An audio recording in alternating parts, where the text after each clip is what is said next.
வணக்கம் viewers, welcome back. So இன்றைக்கி ஒரு சில கமெண்ட்ஸ்க்கு முன்னாடி ஃபஸ்ட்டு ஒரு நியூஸு என்னன்னு பார்த்தீங்கன்னா, மீடியாடெக்கோட T900 அப்படிங்கிற 5G மோடம், மீடியாடெக்கோட மோடம் இதை தான் கூகுள் வந்து அவங்களோட டென்சார் G5ல யூஸ் பண்ண போகிறாங்களாம். ஏன்னா மோடம் வந்து ரொம்ப முக்கியங்க. உங்கள் எல்லாருக்கும் தெரியும்னு நினைக்கிறேன். ஒரு சின்ன ஆஸ்பெக்டில் நம்ம யோசிப்போமே, நம்ம எல்லாரோட ஃபோன்லேயுமே டே டு டே பேசிஸில் யூஸ் பண்ணிக்கிட்டு இருக்கிறத தவிர்த்து நைட் டைமில் பேட்டரி ஏன் ட்ரெயின் ஆகுது அப்படின்னு நம்ம நிறைய தடவை யோசிச்சிருப்போம்.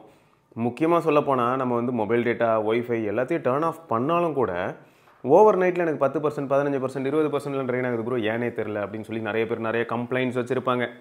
அப்போல்லாம் நம்ம சொல்லக்கூடிய ஒரே பதில் என்னென்னா, கன்சிஸ்டண்ட்டாக சிக்னல் இல்லை. 2G, 4G, 5Gன்னு ஸ்விட்ச் ஆகிக்கிட்டே இருக்குது. ஸ்விட்ச் ஆகிக்கிட்டே இருக்கிறனால என்ன ஆகுதுன்னு பார்த்தீங்கன்னா, சிக்னலை ஃபெச் பண்ணுறதுக்காக அது ஒர்க் பண்ணி என்ன ஆகிடும்னா ஃபோன் வந்து கொஞ்சம் வார்மாகவும் இருக்கும். அதே சமயம் பார்த்தீங்கன்னா பேட்டரி வேகமாக ட்ரெயினும் ஆகும். ஸோ இந்த இஷ்யூவை first of all shut down பண்ணணும்னு வைங்களேன். இவ்வளோ வருஷமாக கூகுளோட டென்சார் சீரிஸ் பார்த்தீங்கன்னா வெல் கேப்பபிளாக தான் இருந்திருக்கு. இப்பயும் கூட பார்த்தீங்கன்னா நம்ம ரீசெண்டாக 9 Pro வீடியோவில் கூட டிஃப்ரென்ஸை பார்த்துருப்போம். 9400 வர்சஸ் டென்சார் G4 1/3 தான் பெர்ஃபார்மன்ஸ் இருக்குது. ஸோ அதெல்லாம் அக்செப்ட் பண்ணாலும் day to day task, day to day நம்மளோட யூஸ் கேசஸ்க்கெல்லாம் பார்த்தீங்கன்னா டென்சார் சிப்பு போதும் தான். ஆனால் இதில் அந்த மோடம் இருக்குது பார்த்தீங்களா, அது நிறைய சொதப்பிச்சு. ரிசப்ஷன் ஆஸ்பெக்டில் சொதப்புது. இது எல்லாமே வந்து என்ன ஆகிடுதுன்னு பார்த்தீங்கன்னா டேரெக்டாக பேட்டரி லைஃப்பில் தான் போய் பிரச்சனையே பண்ணுது. ஃபோன் வார்ம் ஆகிறதுக்கு இதுவும் ஒரு ரீசன் தான். ஸோ அப்போ என்ன ஆகுதுன்னா, இதை ஃபிக்ஸ் பண்ணும் விதமாக G4ல் பார்த்தீங்கன்னா Exynos 5400 அப்படிங்கிற அவங்களோட மோடம் தான் யூஸ் பண்ணாங்க. சாம்சங் மோடம் தான் யூஸ் பண்ணாங்க. அதுவே நல்ல ஒரு ஃபிக்ஸை கொடுத்துருக்கு. ஏன்னா இப்போ 9 சீரிஸ் எடுத்துக்கிட்டிங்கன்னா, இதுக்கு முன்னாடி இருந்த 6, 7, 8 மாதிரி அது அவ்வளோ ஈஸியாக வார்ம் ஆகிறதே கிடையாது. எப்போயுமே பைப்பில் கூலாக இருக்கான். எப்போயுமே பிரச்சனையே இல்லாமல் ரொம்ப சில்லுன்னு தான் இருக்குது, நார்மலாக தான் இருக்குது. ரொம்ப இன்டென்ஸான டாஸ்க் ஏதாவது கொடுக்கும்போது மட்டும்தான் பார்த்தீங்கன்னா டெம்பரேச்சரே லைட்டாக ரைஸ் ஆகுது. ஸோ இதுவே ஒரு பெரிய அதிசயம்னு வச்சுக்கோங்களேன். ஸோ அப்படி இருக்கும்போது இந்த வருஷம் வந்து அவங்க என்ன பண்ணியிருக்காங்கன்னு பார்த்தீங்கன்னா, குவால்காமோட X75, குவால்காமோட மோடம்லாம் இருக்கு இல்லையா, எல்லாத்தையுமே டெஸ்ட் பண்ணியிருக்காங்க. ப்ரோட்டோவில் எல்லாத்தையும் டெஸ்ட் பண்ணிவிட்டு கடைசியாக வந்து என்ன பண்ணியிருக்காங்கன்னா, இப்போ வந்து இது ஒன்றும் உறுதிப்படுத்தப்படலை, மீடியாடெக்கோட T900 அப்படிங்கிற மோடம் தான் இப்போ யூஸ் பண்ணி டெஸ்ட் பண்ணிகிட்டு இருக்காங்க அப்படின்னு சொல்லி ஒரு இன்ஃபர்மேஷன் வந்திருக்கு. ஸோ இதன் மூலமாக அவங்க சொல்ல வரது என்ன அப்படின்னு பார்த்தீங்கன்னா, டென்சார் G4லேருந்து G5க்கு பெரிய பம்ப் எதுவும் இருக்க போகிறதில்ல. அதை பற்றி ஆல்ரெடி நம்ம லீக்ஸ்லாம் பார்த்துட்டு தான் இருக்கும்.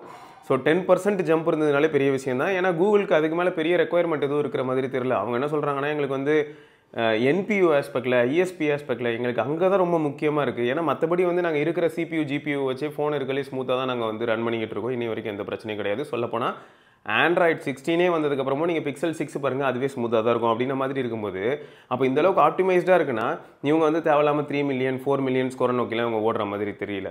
ஸோ அப்போ என்ன ஆக போகுதுன்னா, இதுக்கப்புறம் வரக்கூடிய G5 வந்து TSMC சைட்லேருந்து வரும்போது அதுவே ஒரு பெரிய ப்ளஸ் பாயிண்ட்டாக அமைய போகுதுன்னு வச்சுப்போமே, பவர் எஃபிஷியண்ட்டாக இருக்க போகுது அப்படின்னு சொல்லலாம்.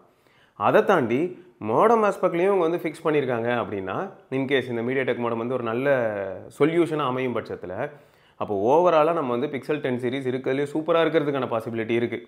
அப்பயும் கூட பிக்சல் ஃபோன்ஸ் எப்படி இருக்கும் அப்படின்னு பார்த்தீங்கன்னா, மார்க்கெட்லேயே லீடிங் ஃப்ளாக்ஷிப்ஸ் அளவுக்கு பர்ஃபார்மன்ஸ் ஆஸ்பெக்டில் இருக்க போகிறதுக்கான வாய்ப்புகளே கிடையாது. பர்ஃபார்மன்ஸில் எப்போயுமே அது கொஞ்சம் டவுன் கிரேடடாக தான் இருக்கும். ஆனால் day to day user experience அப்படின்னு வரும்போது அல்ட்டியாக இருக்கும். பட் இதுக்கு வந்து 2 செட் ஆஃப் யூசர்ஸ் இருக்காங்கன்னு சொல்லலாம். ஒரு சிலர் என்ன சொல்லுவாங்கன்னா, 70K கொடுத்து வாங்குகிற ஃபோன் வந்து பர்ஃபார்மன்ஸ் இப்படி தான் இருக்கும், ஆனால் அதே ப்ரைஸில் வந்து வேறு ஏதாவது ஒரு சைனீஸ் ஃபோன் வாங்கினேன்னா ரொம்ப ஃபாஸ்ட்டாக இருக்கும், அதனால் என்னால் இதை அக்செப்ட் பண்ணிக்க முடியாதுன்னு சொல்கிறவங்களும் இருக்காங்க. இன்னும் ஒரு சிலர் எப்படின்னு பார்த்தீங்கன்னா, பிக்சல் ஃபோன் அந்தளவுக்கு கன்சிஸ்டண்ட்டாக பர்ஃபார்ம் பண்ணுது, செம்ம ஸ்மூத்தாக இருக்குது, எனக்கு இந்த ஸ்மூத்னஸ் தான் வேணும், ஸோ அதனால் I am very much happy, எனக்கு இதுவே மோர் தென் எனஃப் அப்படின்னு சொல்கிறவங்களும் இருக்காங்க. ஸோ அதனால தான் இது வந்து ஆடியன்ஸ் பேஸ்டு. அவங்களுக்கு என்ன தோணுதோ அதை பொறுத்து தான் வந்து அவங்க சூஸ் பண்ண போகிறாங்க. ஸோ உங்களுக்கு ஓகேனா G5 ஓகே அப்படின்ற மாதிரியான ஒரு ஸ்கோரை வாங்குறதுக்கான வாய்ப்பு இருக்குது. அப்படி இல்லைன்னா பிக்சலை வந்து ஸ்கிப் பண்ணிட்டு போகிறதே பெட்ரு அப்படின்னு தான் சொல்லணும். ஓகே, மொத்தம் வந்து அடுத்து வரக்கூடிய அப்போ G5ல உங்களுக்கு வந்து நல்ல மோடம் இருக்கிறதுக்கான பாசிபிலிட்டி இருக்குது. பார்ப்போம், வரட்டும். 10th anniversary வேறு, என்ன பண்ணுறதுக்கு இந்த கூகுள் காத்துக்கிட்டு இருக்கான்னு தெரியல. ஏதாவது பெரிய லெவலில் ஒரு நல்ல இம்பேக்டை ஏற்படுத்த போகிறானா, இல்லாட்டி இவனும் ஒன் அமங் தி ஜோக்கர் மாதிரி ஏதாவது லான்ச் பண்ண போகிறானான்னு தெரியல, பார்க்கலாம். Dinesh bro, correct bro. எனக்கும் இப்போ என்ன டவுட்டுன்னு பார்த்தீங்கன்னா, நான் இப்போ தான் அந்த 361 பிளானே போட்டிருக்கேன். ஏன்னா எனக்கு வந்து 24 GB டேட்டா இருந்தது, அது காலி ஆகிடுச்சு. அதனால் நான் அந்த 50 GBக்காக போட்டேன். எனக்கு நல்லாவே தெரியும் 50 GB நம்ம தெளிவாக மென்ஷன் பண்ணியிருக்கிறதுனால அன்லிமிட்டட்லாம் இதில் வந்து கிளைம் பண்ண முடியாதுன்னு எனக்கு தெரியும். ஸோ அது ப்ராப்ளம் இல்லை. பட் இதுக்கு முன்னாடி வந்து இந்த 300 ரூபீஸ்க்கு இருந்தது பார்த்தீங்களா, அப்போ வந்து இதே 50 GB ப்ரொவைட் பண்ணும்போது என்ன பண்ணாங்கன்னு பார்த்தீங்கன்னா, உங்களோட எக்ஸிஸ்டிங் பிளானோட டேரிஃப் எப்போ முடியுதோ அது வரைக்கும் இது கேரி ஃபார்வர்ட் ஆகும். ஸோ உங்களுக்கு இதுக்கு வேலிடிட்டின்னு ஒன்று கிடையாது. எக்ஸிஸ்டிங் பிளான் வேலிடிட்டி தான் இதுக்கான வேலிடிட்டின்ற மாதிரி இருந்தது. ஸோ அது வந்து கொஞ்சம் நல்லா இருந்தது. இப்போ வந்து அந்த 361 பிளானில் வந்து 30 days வேலிடிட்டினே மென்ஷன் பண்ணியிருக்கிறனால எனக்கு சந்தேகம் என்னன்னா, அப்போ 30 daysக்குள்ளே இந்த 50 GB யூஸ் பண்ணணுமா, இல்லைனா 30 daysக்கு அப்புறம் வந்து என்னோட எக்ஸிஸ்டிங் பிளானோட வேலிடிட்டியை பேஸ் பண்ணி அதுவும் எக்ஸ்டெண்ட் ஆகுமா அப்படிங்கிறது தான் தெரியாமல் ஒரே குழப்பமாக இருக்குது, தலைவலியாக இருக்குது. ஓகே, அடுத்து பிரசன்னா வெங்கட் அப்படிங்கிற நண்பர் வந்து ப்ரோ இப்போ ஃப்ளிப்கார்ட்காரன் ஆர்டர் கேன்சல் பண்ணால் 20 ரூபா நமக்கு தருவானா அப்படின்னு கேட்டிருக்காரு. ஃப்ளிப்கார்ட் நமக்கு பொருளே தர மாட்டான், இதில் 20 ரூபாய் நமக்கு ஏன் தரான்? அதனால் வந்து வாய்ப்பு இல்லை ப்ரோ. நமக்கு தான் ப்ரோ இந்த ரூல் எல்லாம், நம்மளை தான் வந்து இக்கட்டான ஒரு நிலைமைக்குள்ளே கொண்டு போய் வைப்பாங்களே தவிர இவங்க யாருமே இந்த மாதிரியான ரூலெல்லாம் அவங்களுக்கே போட்டுக்க மாட்டாங்க. ஏன்னா அவங்களுக்கே போட்டுக்கிட்டால் ரொம்ப அவங்களுக்கு கஷ்டமாயிடும் பார்த்தீங்களா. ஸோ அதெல்லாம் பண்ண மாட்டாங்க. நம்மளுக்கு தான் வந்து இஷ்டத்துக்கு ரூல் போடுவாங்க. ஆர்டர் பண்ணிட்டு ஆர்டர் கேன்சல் பண்ண 20 ரூபா 50 ரூபான்னு என்னென்னமோ பண்ணிக்கிட்டு இருப்பாங்க. ரிட்டனுக்கு ஒரு காஸ்ட்டு, ரீப்ளேஸ்மெண்ட்டுக்கு ஒரு காஸ்ட்டுன்னு சொல்லி இனிமேல் எதையுமே நம்ம பண்ணாமல் இருக்கிறதுக்கு என்ன பண்ணணுமோ அந்த மாதிரி பண்ணுவாங்க. அதே சமயம் இவங்க என்ன பண்ணுவாங்கன்னு பார்த்தீங்கன்னா, இருக்கலே பெஸ்ட்டு டீல்ஸ்.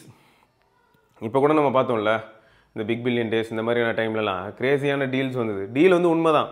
ஃப்ளிப்கார்ட்டில் வந்த அளவுக்கு வந்து திரும்பியும் இப்போ பிக்சல் 8 பற்றி யோசிச்சு பாருங்கள். நிறைய பேர் கேட்குறாங்க 50,000க்கு பிக்சல் 8 வாங்கலாமா, ஏன்னா எனக்கு காம்பேக்டான ஒரு ஃபோன் வேணும் அப்படின்னு யோசிக்கும் போது அப்போ 37,000க்கு வந்துச்சு 256 GB அப்படிங்கிறது நம்ம மனசில் வந்து போகுது இல்லை. ஸோ இந்த அளவுக்கு வந்து அக்ரெசிவான டீல்ஸும் இவங்க கிட்ட தான் வருது அப்படின்னும் போது வேறு வழி இல்லாமல் மக்கள் வந்து திரும்பி இங்கே தான் வந்து விழற மாதிரி இருக்குது. சரி பார்ப்போம். இது வந்து இப்போதைக்கு தெரில. நம்ம தான் வந்து அவங்களுக்கு காசு கொடுக்குற மாதிரி இருக்கும். நம்மக்கிட்டேருந்து காசை பிடுங்கிறதுக்கு எல்லாமே பண்ணுவாங்க. பட் அவங்க காசை கொடுக்குற மாதிரியான சுச்சுவேஷன் ரொம்ப ரொம்ப ரேர் ப்ரோ. அடுத்து Hariharasudhan, hi Anna, I am using OnePlus 7 for past 5 years. Still good in performance, camera and display. Only weaker area is I am facing now battery and dual SIM network issue. What phone will you suggest for me? I wish you will reply to my comment. Okay. Simple. நான் என்ன தெரியுமா சொல்லுவேன், first வந்து உங்களோட pixel உங்களோட OnePlus 7 வந்து இன்னும் நல்லா இருக்குது அப்படின்னா 7ஓட பேட்டரியை மாற்றி யூஸ் பண்ணலாம். ஆனால் நீங்கள் மோடம் ரிலேட்டட் இஷ்யூ வந்து இப்போ ரிப்போர்ட் பண்ணுறீங்க. உங்களுக்கு டியூல் சிம்ல வந்து நெட்வொர்க் சரியில்லை அப்படின்னு சொல்கிறீங்க. இது வந்து பேட்டரி ரிலவெண்ட்டான கம்ப்ளைண்ட்டாக இருந்தால் பேட்டரி மாற்றினாலே சரியாயிடும். அப்படி இல்லை அப்படின்னா நம்ம என்ன பண்ணலாம்னா பெட்டர் வந்து இப்போதைக்கு நார்டு 4 இருக்குது பார்த்தீங்களா, அதுக்கு போகலாம். அப்படி உங்கள் பட்ஜெட்டை இன்னும் கொஞ்சம் ஃப்ளெக்ஸ் பண்ண முடியும் அப்படின்னா நீங்கள் வந்து 12R போகலாம். போதும். OnePlus 7லேருந்து 12Rல லேண்ட் ஆகும்போது பயங்கர ப்ரீமியமாக இருக்கும். பில்டு குவாலிட்டி சூப்பராக இருக்கும், டிஸ்பிளே சூப்பராக இருக்கும், ஸ்பீக்கர்ஸ் நல்லாயிருக்கும், பேட்டரி லைஃப் சூப்பராக இருக்கும், சார்ஜிங் ஸ்டாண்டர்ட்ஸ் இம்ப்ரூவ் ஆயிருக்கு, எல்லாமே இம்ப்ரூவ் ஆயிருக்கு. அதனால் உங்களுக்கு பயங்கரமான அப்கிரேடாக இருக்கும். இல்லை 30,000 தான் என் பட்ஜெட் அப்படின்னு நினச்சா நீங்கள் நார்டு 4 போகலாம். அதுவும் கூட உங்களுக்கு பார்த்தீங்கன்னா பில்டு குவாலிட்டி நல்லாயிருக்கும், எல்லாமே ஓரளவுக்கு நல்ல இம்ப்ரூவ்மெண்ட் ஃபீல் ஆகும். அதனால் அதுவும் நல்ல ஆப்ஷன் தான். அது மட்டும் இல்லாமல் OnePlus பொறுத்த வரைக்கும் இனிமேல் கோடு விழுந்ததுன்னா நம்ம வருத்தப்படணும்னு அவசியம் கிடையாது. லைஃப் டைம் செட்டில்மெண்ட் கொடுக்குறாங்க. ஸோ அதனால் free screen replacement life time. So அதனால் வந்து நம்ம பயப்படணும்னு அவசியம் கிடையாது. இந்த அலைச்சல் இருக்குன்றதை ஞாபகம் வச்சுக்கோங்க. இன்கேஸ் வந்து நமக்கு கோடு விழுந்தது அப்படின்னா அலையிற மாதிரியான ஒரு நிலைமை இருக்கும். அடுத்து வந்து பார்த்திங்கன்னா பிக்சல் அப்படிங்கிற ஒரு நண்பர் வந்து S23 Ultra ப்ரைஸ் ட்ராப்புக்கு waiting, or Vivo 100 Pro or Pixel 8 Pro or iPhone 15 Pro, 50% photography 50% videography, no games no multimedia.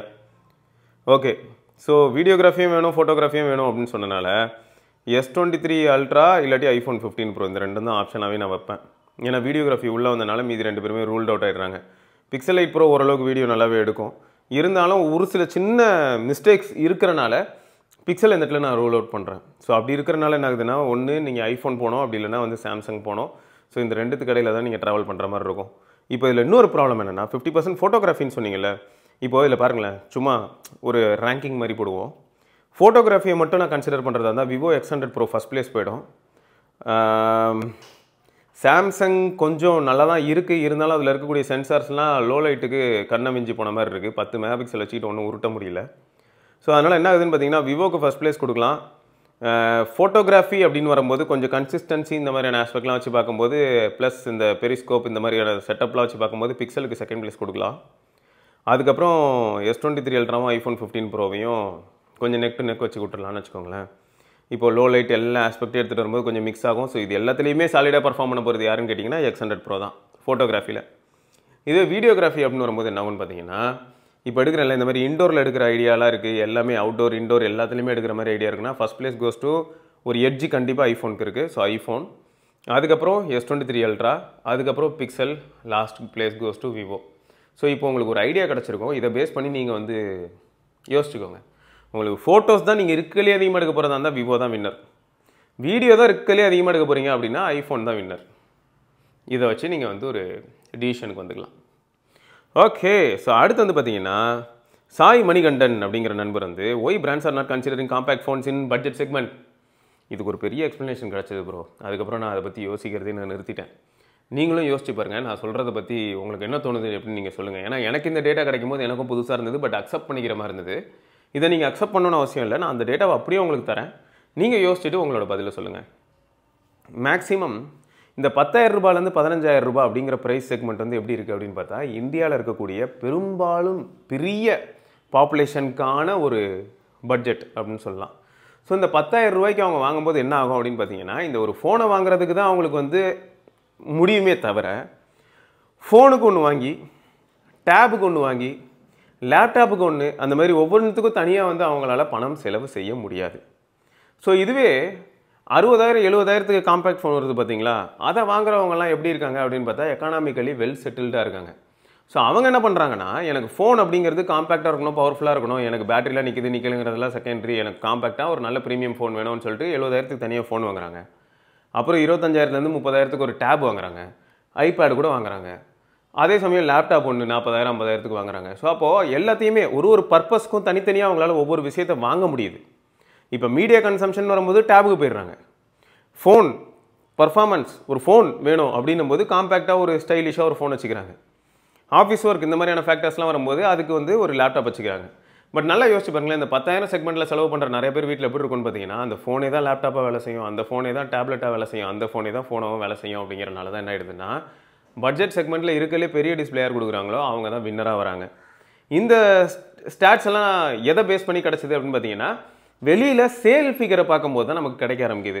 So அதனால தான் என்னாச்சுன்னு பார்த்தீங்கன்னா, இப்போ ரீசெண்ட் டேஸில் கூட நீங்கள் பார்க்கலாம், மோட்டோல கூட G45 இருக்கட்டும், இல்லாட்டி வந்து G35 இருக்கட்டும், இல்லாட்டி ரெட்மி A4 இருக்கட்டும், இல்லாட்டி அதுவே வந்து போக்கோ C75 இருக்குது. ஸோ இந்த மாதிரியான ஃபோன்லாம் பாருங்களேன், 6.88 இன்ச்லாம் சொல்லுவாங்க, HD ப்ளஸ் டிஸ்பிளே தான். பட் 6.88 இன்ச்சா என்னையா சொல்ல வரீங்க? அந்த சைஸ் தான் பொதுவாக இருக்கலே பிக்கஸ்ட் ஃப்ளாக்ஷிப். இந்த அல்ட்ரா சீரிஸாக இருக்கட்டும், ப்ரோ மேக்ஸ் சீரிஸாக இருக்கட்டும், அதில் இருக்கிற டிஸ்பிளே சைஸ் யாது அப்படின்னு சொல்கிற அளவுக்கு இருக்கும். ஸோ அதை வந்து அவங்க ஏன் 8,000க்கும் 8,500 ரூபாய்க்கும் பாசிபிள் ஆக்குறாங்க அப்படின்னு பார்த்தீங்கன்னா, இந்த செட் ஆஃப் ஆடியன்ஸ் வந்து பார்த்தீங்கன்னா இதை தான் விரும்புகிறாங்க. ஏன்னா அவங்களுக்கு எல்லாவுமா அந்த ஃபோன் இருக்கணும். எல்லாம் உங்களுக்கு டேபாக இருக்கட்டும், லேப்டாப்பாக இருக்கட்டும், எல்லாமே அவங்களோட அந்த ஃபோன் தான். ஸோ அதில் தான் அவங்க எல்லா டாஸ்க்கும் பர்ஃபார்ம் பண்ணுற மாதிரி இருக்கும். ஸோ அதனால தான் வந்து பார்த்தீங்கன்னா இந்த மாதிரியான ப்ரைஸ் செக்மெண்ட்டில் உங்களுக்கு பெரிய ஃபோன்ஸ் தான் வருது, காம்பேக்ட் ஃபோன்ஸ் வரதில்லை. ஸோ இதை பற்றி நீங்கள் என்ன நினைக்கிறீங்க அப்படிங்கிறத மறக்காம கீழே கமெண்ட்டில் சொல்லுங்கள். ஓகே, ஸோ அடுத்து வந்து பார்த்தீங்கன்னா கஜேந்திரன் அப்படிங்கிறவர் வந்து SE4 பற்றி உங்கள் தாட் என்ன ப்ரோ சொல்லுங்கள். நான் SE4ஓட லீக்ஸ் எல்லாம் பார்க்கும்போது எப்படி இருந்தது அப்படின்னு பார்த்தீங்கன்னா, மேக்ஸிமம் சிங்கிள் கேமரா அப்படிங்கிறத ஹைலைட் பண்ணி வர மாதிரி இருக்குது. ஸோ அதை கொஞ்சம் யோசிக்க வைக்குது. சிங்கிள் கேமரா வந்து இன்றைக்கி டேட்டுக்கு நம்ம அக்செப்ட் பண்ண முடியுமான்னு. அதே சமயம் இன்னொரு ரெண்டர் வேறு வந்துட்டு இருக்கு. ஐஃபோனில் வந்து 17 ஏர் வரப்போகுதுன்னு சொல்கிறாங்க இல்லையா, ஸ்லிம் ஏர். ஸோ அதுவும் பார்த்தீங்கன்னா சிங்கிள் கேமரா தான் இருக்கும்னு சொல்லிட்டு ஒரு சில ரெண்டர்ஸ் சுற்றிக்கிட்டு இருக்கு. ஸோ தெரில, சிங்கிள் கேமரா வந்து 2025 எவ்வளோ பேர் வந்து வரவேற்பாங்க அப்படிங்கிறது எனக்கு தெரியல. ஏன்னா அட்லீஸ்ட் டியூல் கேமரா அப்படிங்கிறது மச் நீடட் மாதிரி தான் இன்றைக்கி டேட்டுக்கு ஃபீல் ஆகுது. ஒரு அல்ட்ராவைட், ஒரு பிரைமரி, அப்படி இல்லையா ஒரு பிரைமரி, ஒரு டெலிஃபோட்டோ, இந்த மாதிரி ஏதோ ஒரு காம்பினேஷன் இருந்தால் மட்டும்தான் ஓரளவுக்கு ஒர்க் அவுட் ஆகிற மாதிரி இருக்கே தவிர, வெறும் ஒரே ஒரு ஒயிட் கேமராவை மட்டும் வச்சு வேலைக்கு ஆகுமா அப்படிங்கிறது ஒரு பெரிய கேள்வியை மனசளவில் ஏற்படுத்துது. ஸோ SE பொறுத்த வரைக்கும் என்னோடய ஃபேவரட் SE பார்த்தீங்கன்னா SE 2020 நல்லா இருந்தது, 2022 நல்லா தான் இருந்தது. ஆனால் என்ன பேட்டரி லைஃப் பெருசாக எதிர்பார்க்க முடியல. பட் அந்த ஹோம் பட்டன் டிசைன் இருக்குது பார்த்தீங்களா, சீரியஸாக சொல்கிறேங்க, அது வந்து இன்றைக்கும் இப்போது +50+ இருக்காங்க பார்த்தீங்களா, அவங்களுக்குலாம் நிஜமாவே ரொம்ப பிடிக்குங்க. அதனால் வந்து அதை ஆப்பிள் வந்து திரும்பியும் கொண்டு வருவாங்களான்னா கண்டிப்பாக கிடையாதுன்ற மாதிரி தான் ஃபீல் ஆகுது. ஏன்னா SE 2022 பெருசாக சேல் ஆகலை. அதனால தான் வந்து அவங்க மேக்ஸிமம் அதை ஸ்கிப் பண்ணுற மாதிரி தான் இருப்பாங்க. எனக்கான பர்சனலாக சொல்ல போனால் அந்த ஹோம் பட்டனோட இருந்த அந்த ஐஃபோன் வந்து கிளாசிக், அது வேறு லெவல் தான். அதுக்குன்னு ஒரு செட் ஆஃப் ஆடியன்ஸ் இருக்காங்க அப்படிங்கிறத நம்ம அக்செப்ட் பண்ணி தான் ஆகணும். S, okay. ஸோ நீங்கள் என்ன நினைக்கிறீங்க? சிங்கிள் கேமரா செட்டப்பு, இந்த ஹோம் பட்டன், இந்த மாதிரியான விஷயங்களெல்லாம் வந்து இன்றைக்கும் நம்மளை திருப்திப்படுத்துறதுக்கான வாய்ப்புகள் இருக்கா? அப்படிப்பட்ட ஃபோன் இன்றைக்கும் இருந்தால் பரவாயில்ல தான் ப்ரோ அப்படின்னு தோணுதா? உங்களோட கருத்துக்கள் மறக்காம கீழே கமெண்ட்டில் பதிவு பண்ணுங்கள். ஸோ தொடர்ந்து நம்ம இன்னொரு பதிவில் சந்திப்பதற்கும் சிவபரணி பார்க்கலாம். பாய். வண்டியை விடாமல் நாள் கணக்காக சுற்றிக்கிட்டு இருக்கா. மறக்காம சர்ப்ரைஸ் பண்ணுங்க. தேங்க்யூ. என்ன ராமலிங்கம் ஆலையை பார்க்க முடியல, எப்படி இருக்க? நல்லா இருக்க, நீ எப்படி இருக்க? நல்லா இருக்கானப்பா. மத்தவன் பேச்ச கேட்காதே, பெத்தவன் பேச்ச கேளு. யதோ யதோ கவாசாக்கி, அதோ அதோ மிட்சுபிஷி, சௌபாக்கியா.